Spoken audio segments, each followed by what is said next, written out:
The next item on the agenda is House File 133 by Representative Becker Finn, conveying state land interest provisions modified, state parks added to and deleted from, and state land sales authorized. Representative Becker Finn, will you move that House File 133 be recommended to be referred to the Ways and Means Committee?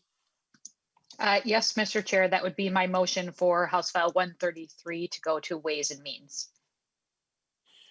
Thank you. Representative Becker Finn, to your bill.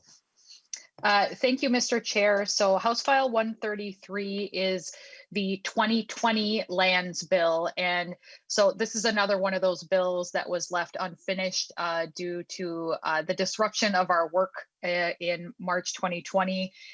So the lands bill, for those who aren't familiar, so every year we have a bill that we call the lands bill that comes from the DNR, and it has to do with the fact that any land sales or purchases by the state that occur on riparian water, so that border water, has to be approved by the legislature. And so that is this bill for the projects and proposals that had been included in that bill. This is exactly the same as the bill that we passed out of Environment Policy last year. So many of you who served on the Environment Policy Committee, this is the same language with the one small authors amendment that we had last year. So in 2020, Representatives Lewick, Nelson, and Lee were all co-authors on this bill, and Senator Rood carried it on the Senate side.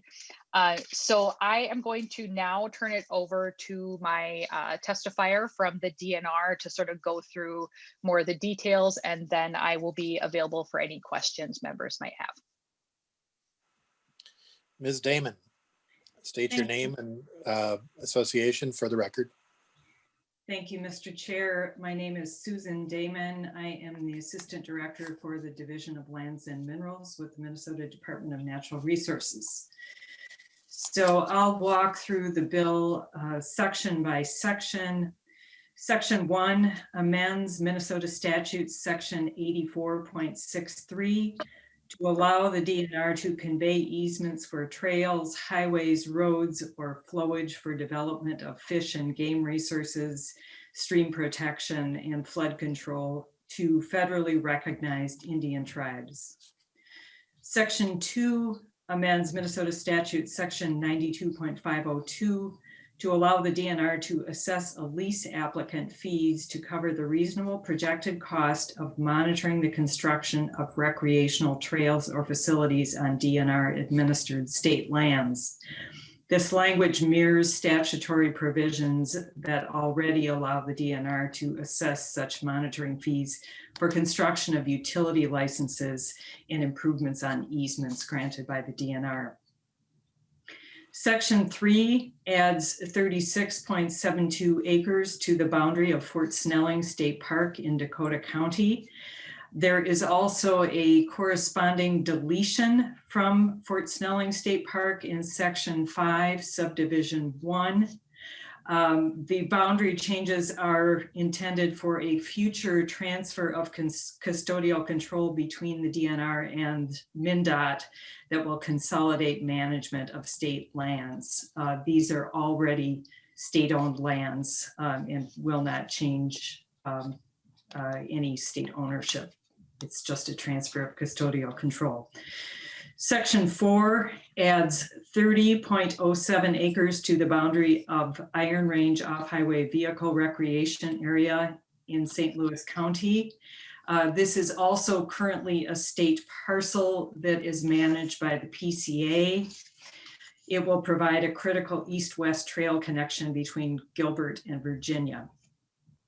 Section 5, Subdivision 1, again, this is the deletion from the boundary of Fort Snelling State Park.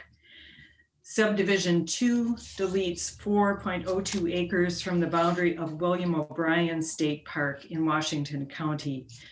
This area within the state park boundary covers a road easement that was acquired by the DNR in 1974. There are building, well, and septic system encroachments that were discovered when an adjacent owner had his land surveyed, and this deletion from the state park boundary will enable the DNR to resolve that encroachment. Section 6 authorizes the private sale of 1.24 acres of surplus state land in Cass County. This is a strip of land for access that was conveyed to the DNR in 2009, along with a shoreline parcel that is now the Horseshoe Lake AMA. The DNR has never developed this access. The AMA is primarily for shoreline protection and gets little public use. The DNR intends to sell the strip of land to an adjoining landowner, but will retain management access to the AMA. Section 7 authorizes the private sale of 0.49 acres of surplus state land in Lake of the Woods County. This strip of land was acquired in 2003, along with a parcel for a public water access that has not yet been developed. The strip of land was intended for access to that PWA, but Lake of the Woods County now built a new county road that will provide future access to the PWA. The DNR intends to sell the parcel to the adjacent landowner, and the adjacent landowner will then sell the DNR a strip of land on the southern edge of the public water access that will allow for future enhancements of the public water access site. Section 8 authorizes the private sale of 2 acres of surplus state land in St. Louis County to New Independence Township at no cost. This parcel was conveyed to the DNR by the township for a fire tower site, but it is no longer needed for that purpose. The 2-acre parcel is also surrounded by township land. Section 9 authorizes the private sale by St. Louis County of 2 parcels of tax forfeited land. And Section 10 authorizes the public sale of 39.5 acres of surplus state land bordering the Red Eye River in Wadena County. This is a parcel that the DNR acquired by County Board resolution in 1969. It is entirely surrounded by private land, and there is no public access. As Representative Becker-Finn mentioned, this is a riparian parcel, and the DNR cannot sell it without legislative authorization. Finally, Section 11 makes the sections 1 through 10 effective the day following final enactment. That concludes my remarks. I would be happy to answer any questions. Thank you, Ms. Damon. Mr. Strohmeyer, are there any other testifiers, or did we receive any written testimony? We received, Mr. Chair, we received a written testimony from us. I think it's Stephanie Chappelle, but we have not received any other requests to testify. And I see Representative Steve Green has his hand up. Representative Green. Thank you, Mr. Chair. And I do have a couple of questions from Damon regarding the land in Wadena County. In 2015, I don't know if you're aware, but the county entered an agreement with the DNR that they would agree to allow the sale of 2,000 acres next to some public lands for recreational purposes. In exchange, the DNR would be required to sell equal amount of land of the same value within Wadena County. So we're going on 6 years now. Can you tell me where you're at on that sale? Ms. Damon. Mr. Chair, Representative Green, I will have to get you the exact number of acres that the DNR has sold in Wadena County, but lands in Wadena County have been included in the last 2 DNR land sales. We held a land sale this fall, and there were a number of parcels offered from Wadena County. This parcel, Section 10, we also hope to offer at the next public sale. Okay, Representative Green. thank you, Mr. Chair. The problem, Ms. Damon, is that as I don't know that I have the right figures, and that's why I asked. It looks like even with the 250 acres that was sold last fall, the total number of acres that you've sold is barely over 600. I think it's 602. So you know you're not you're a little over a fourth of the land that was supposed to be sold back to make the county whole in property tax. And on the parcels that you listed last fall, some of them didn't sell, and one of the reasons is the same as this parcel. It is basically underwater. It has no legal access, and if you do buy it, it many times is encumbered by regulations that come from the state. So you're actually offering parcels of land that have little or no value or very little chance of being sold. And I'm thinking that when we're looking at 6 years here now, I would really like to see something stepped up in the way of offering up some property that might be desirable for people to have, even land with access. I mean, you've got a lot of land in Wadena County. And so this has been troubling to me for a very long time. And then the other thing is, when you're considering these lands up for sale, are you taking into account the value of the land as far as the property tax values compared to the land that was sold? That the DNR acquired, excuse me. Ms. Damon. Mr. Chair, Representative Green, I will need to go back and get you a full accounting of the lands that have been sold. And I know that we are planning for the 2021 land sale, and there may be additional Wadena County parcels on that. I know that the DNR is striving to meet its commitment to the county. It's very important to us to do that. I don't know that we have specifically looked at the value compared to the land that we acquired. We do have to conduct either an appraisal or a minimum valuation of the land that we do sell. But I will check and try to get you some follow-up information, Representative Green. Representative Green. Thank you, Mr. Chair, and I appreciate that, Ms. Damon. And if you would keep me informed of what you're thinking about selling, I would like to kind of look into that before it comes up for sale. I would like to think that there's enough property there that could be offered that maybe would not need legislative approval. So I may have other questions later, Mr. Chair, but I think my colleagues have some questions as well. If they don't, I'll jump back in. Members, do you have any other questions? Mr. Chair. Representative Becker-Finn. Thank you, Mr. Chair. And I just wanted to note too, I think for folks to keep in mind when the outdoor heritage bill comes forward and in a future meeting that, it kind of makes a good point about the number of parcels of land that may not be desirable for private sale. And, I think the DNR and many of their partners try to do their best to make the best use of that land for the use of the public. So just wanted to make that note. Thank you, Mr. Chair. Thank you. I don't see any other hands, so I'm going to go back to Representative Green if you still have some other questions. Yeah, Mr. Chair, back to Ms. Damon. Then on the fiscal note that came out, the fiscal notes are oftentimes pretty vague, and you've got a proposal that it could possibly generate $34,000. Is that correct? Ms. Damon.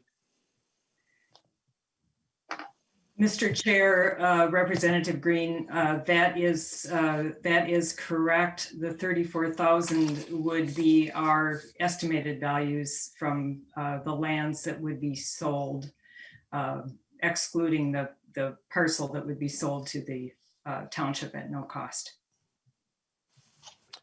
Representative Green.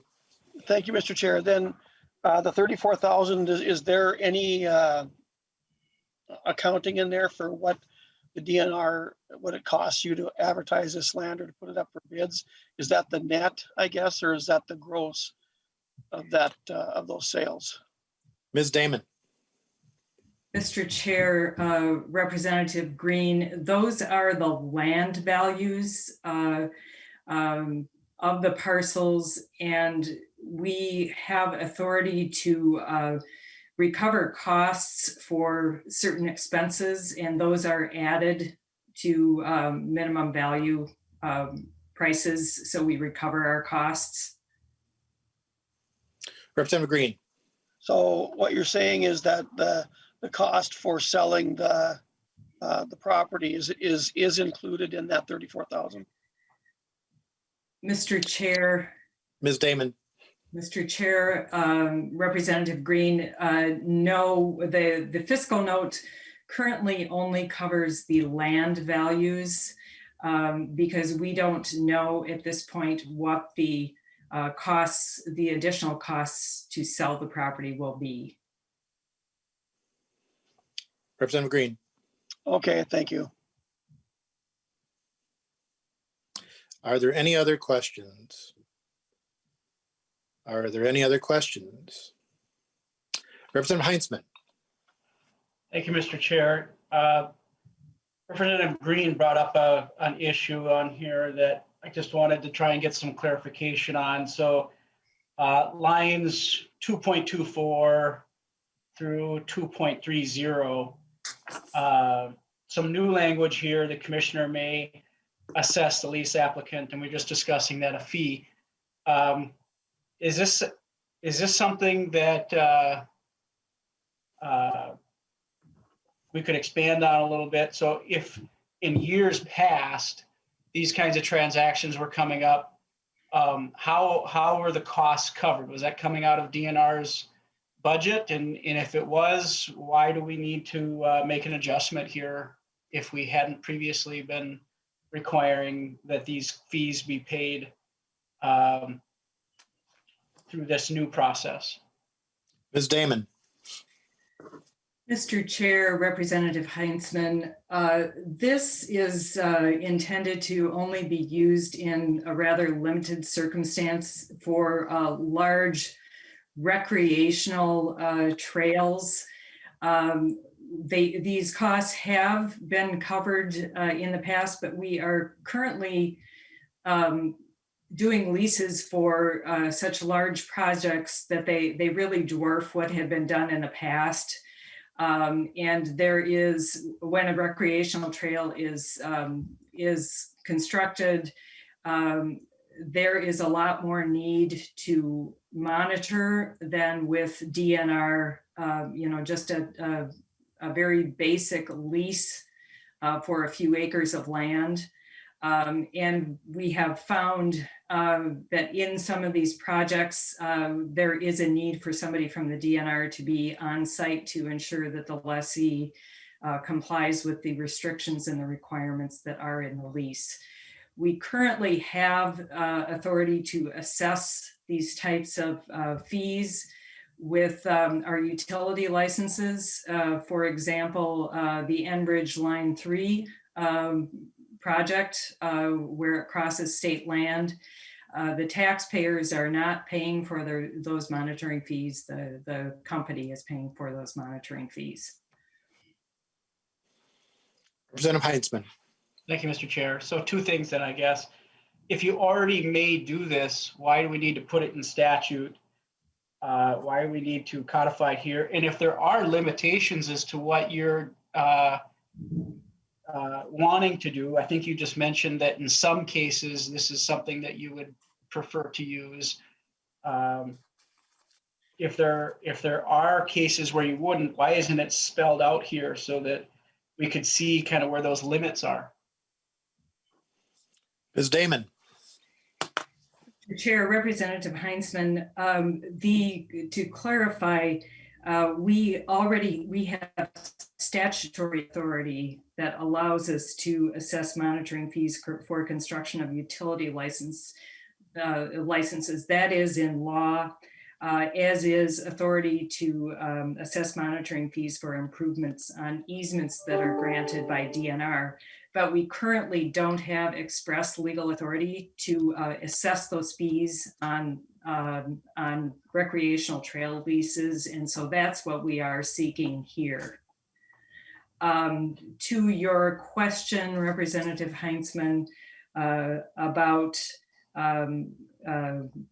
when we wouldn't use it in some cases and would use it in others, we issue hundreds of leases to use DNR land, and we wouldn't know until we get a lease request, how large the lease area is going to be or what the implications of the lease may be. And it would be really hard to spell out in law what circumstances should be assessed fees and what should not, because there may be even a smaller lease that is very complex and needs somebody on site.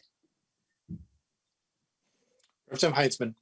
Thank you, Mr. Chair. Just a quick comment. I'm not sure that this was a controversial issue the last go around. I just was not recalling the specifics as to why it was here. So thank you for the opportunity to ask a question. And maybe if there does wind up being a larger conversation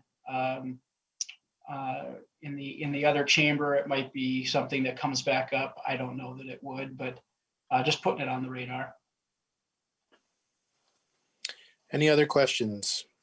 Representative Becker-Finn, final comments. Thank you, Mr. Chair. As this is the second time I've presented this bill in the Environment Committee, I think we're good. And now you guys will know exactly what the lands bill is when I bring the 2021 lands bill at some point later this session. So thank you, members, for your questions, and would renew my motion that House File 133 be referred to Ways and Means. Representative Becker-Finn renews her motion that House File 133 be recommended to be re-referred to Ways and Means. The clerk will take the roll. Hanson, Rick. Hanson, Rick, aye. Hanson, aye. Wozlowick, Amy. Wozlowick, aye. Wozlowick, aye. Heinzman, Josh. Aye. Heinzman, aye. Acomb, Patty. Acomb, aye. Acomb, aye. Ackland, Susan. Ackland, aye. Ackland, aye. Backer, Jeff. Backer, excuse me, Backer, aye. Backer, aye. Becker-Finn, Jamie. Becker-Finn, aye. Becker-Finn, aye. Eklund, Rob. Eklund, aye. Eklund, aye. Fisher, Peter. Fisher, aye. Fisher, aye. Green, Steve. Green, no. Green, no. Igo, Spencer. Aye. Igo, aye. Jordan, Sydney. Jordan, aye. Jordan, aye. Keeler, Heather. Keeler, aye. Keeler, aye. Lee, Fu. Lee, aye. Lee, aye. Lippert, Todd. Lippert, aye. Lippert, aye. Lewick, Dale. Lewick, aye. Lewick, aye. Morrison, Kelly. Morrison, aye. Morrison, aye. Nelson, Nathan. Nelson, aye. Nelson, aye. Tice, Tama. Tice, aye. Tice, aye. The roll is 18 ayes and 1 no. The motion prevails. Thank you, members.